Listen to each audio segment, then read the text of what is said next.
On revient avec Iris qui est avec nous. Bonjour Iris. Oui, bonjour. Bonjour à vous deux. Bonjour Iris. Merci de m'accueillir sur cette superbe radio. Merci Iris. On y est tellement bien sur Sud Radio.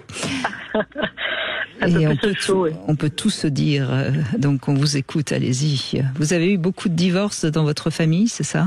Oui, tout à fait. On avait une famille très traditionnelle, avec les grands-parents, avec le repas du dimanche, avec les enfants, petits-enfants qui étaient autour des deux tables des deux côtés de mes parents. Et puis il y a eu un premier divorce de mes parents qui ont fait que les choses décèdent déjà des grands-parents en question. Et puis après les divorces, premier de la famille, et qui a créé une distension. Et puis on essaie tant bien que mal aujourd'hui, même malgré les derniers de la famille, les grands-parents et parents ont été effectivement divorcés. Donc nous on est divorcés, les derniers les plus jeunes, et aujourd'hui on se retrouve nous les derniers à vouloir reconstruire quelque chose comme ça, d'avoir des lieux, des moments de retrouvailles. Quand vous dites nous, c'est vos frères et sœurs? Oui, effectivement, c'est aussi des cousines. C'est la troisième génération. La troisième génération, on a vraiment envie de recréer des liens. Puis alors, c'est renforcé par nos enfants, en fait, qui eux ont eu des parents et grands-parents divorcés et qui souhaitent vraiment recréer des liens. Et dès qu'il y a une fête de famille, souhaitent être là et présents. C'est intéressant votre témoignage, parce que c'est ce qu'on entend un peu. C'est que il y a un besoin de retour à la famille. Puis il y a une nécessité, c'est qu'on est dans nos parents, donc qui se retrouvent tout seuls puisqu'ils ont été divorcés, et puis aussi nos enfants qui ont besoin d'avoir des points de repère, et donc du coup ces grands-parents étant revenant chez leurs propres enfants, recréer du lien avec des moments de famille à Noël, et où on a nos propres enfants qui assistent à avoir les grands-parents qui sont à nouveau au sein de leur famille. Alors moi j'ai été élevée avec mes grands-parents, donc ça me pose pas de problème, donc c'est quelque chose que je fais naturellement et qui est important. Là où effectivement je suis entourée d'autres personnes qui n'ont pas du tout eu cette démarche et qui ont placé leurs parents dès qu'il y a des problématiques, soit dans des maisons d'autonomie, soit en EHPAD, et pour moi c'était absolument pas concevable, quoi. Oui, non, mais il y a une époque, de toute façon, c'était l'enfant le plus jeune, souvent, qui se retrouvait chargé de garder les parents vieillissants. Et ça portait un nom, c'était souvent la fille la plus jeune, parce qu'il y avait des grandes fratries, la fille la plus jeune qui s'appelait le bâton de vieillesse, et qui allait, c'était le mot habituel, qui ne se mariait pas justement pour s'occuper des parents lorsqu'ils seraient vieux. Il y a tout un système dans la plupart des sociétés traditionnelles, il y a des systèmes comme cela. Mais c'est très intéressant comme vous en parlez, parce que c'est vrai qu'on a vu l'évolution de la famille qui a explosé dans les années 70, 80, parce commençaient à arriver des séparations. Auparavant, on n'avait pas cette facilité. Et puis, comme vous dites, maintenant, il y a presque un mouvement un petit peu, du moins dans une famille comme la vôtre. C'est ce qu'on appelle en psychologie du transgénérationnel, c'est-à-dire toutes ces blessures non réparées des générations précédentes amène à ce que on veuille reconstruire dans le fond. Mais en même temps, parallèlement à des cas comme vous, Iris, et qui sont assez fréquents, on a aussi des jeunes femmes qui vont faire toutes seules une PMA, et il y a de plus en plus de jeunes femmes qui décident d'avoir un enfant seul et sans même de père. Donc on est dans une société qui on en revient, dans la génération, on a eu porter nos enfants seuls. On voit effectivement ce que ça a pu occasionner. Je fais un jugement. Oui, mais je parle de jeunes femmes qui ont aujourd'hui 25-30 ans, qui font toutes seules des enfants.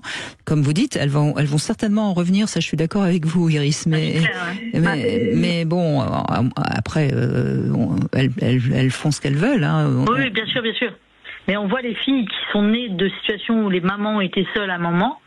Moi, on le voit, je le vois autour de moi. On a été une génération aussi, on a beaucoup porté nos enfants seuls.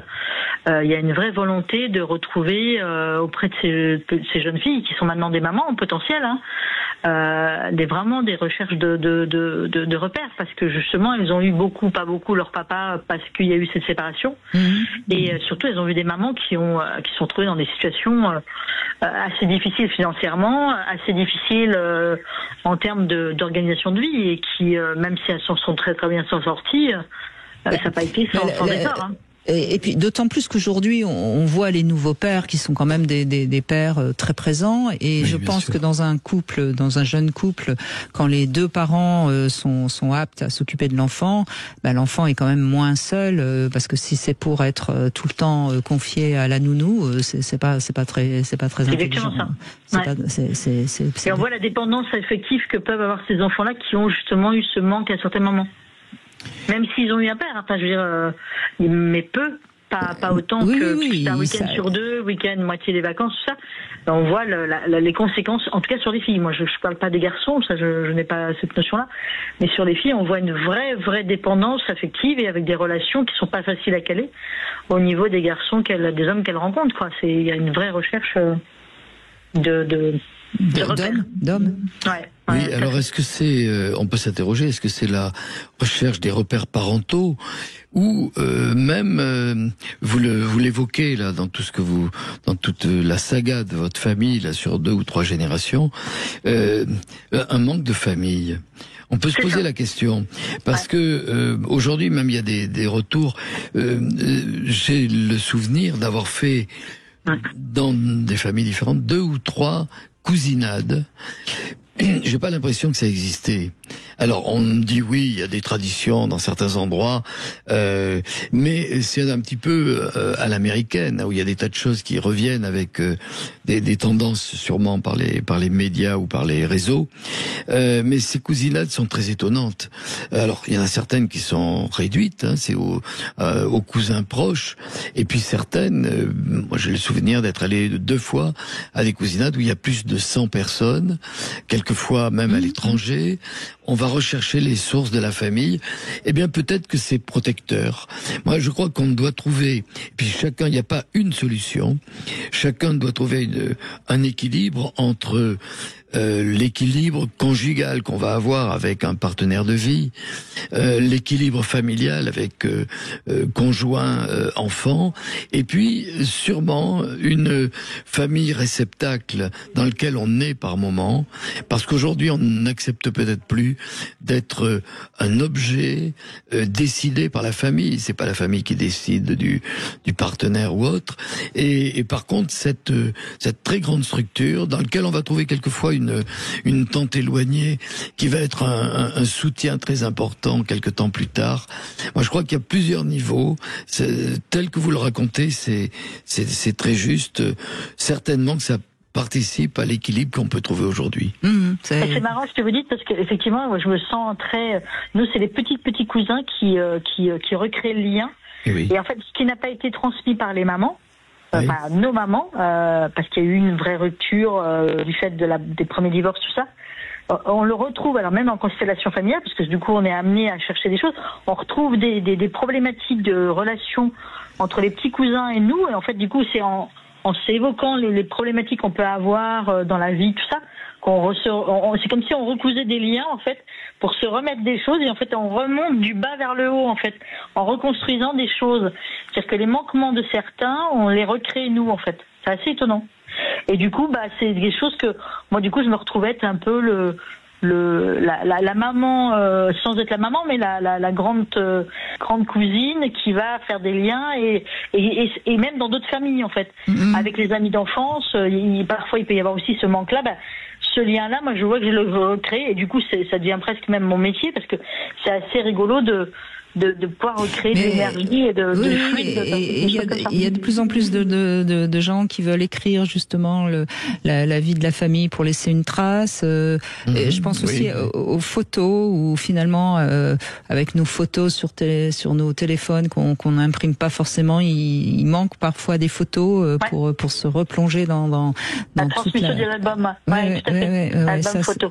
Complètement. Je pense que ça c'est aussi quelque chose qui va peut-être revenir, parce que c'est quand même c'est pas rien, hein, l'album photo où on voit les générations précédentes. Oui, il faut aller dans les greniers parce que nos téléphones, bien sûr, il y a beaucoup de photos, mais les greniers recèlent des secrets de notre propre vie parce que nous le savons pas. Nous répétons les vies précédentes sans le savoir.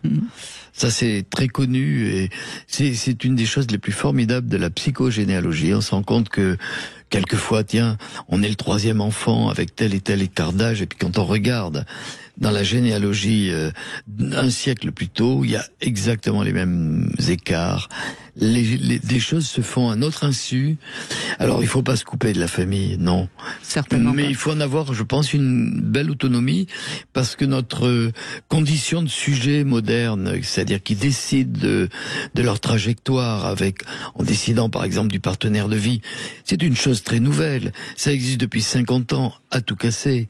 Moi, je suis persuadé que mes grands-parents n'ont pas choisi leur partenaire de vie, qui était leur épouse ou leur époux. C'est tout simplement, ils l'ont choisi parce que ça plaisait, ça ne pouvait pas déplaire à leurs propres parents. Donc, gardons notre autonomie, mais il faut pas perdre le lien avec la famille, la grande famille.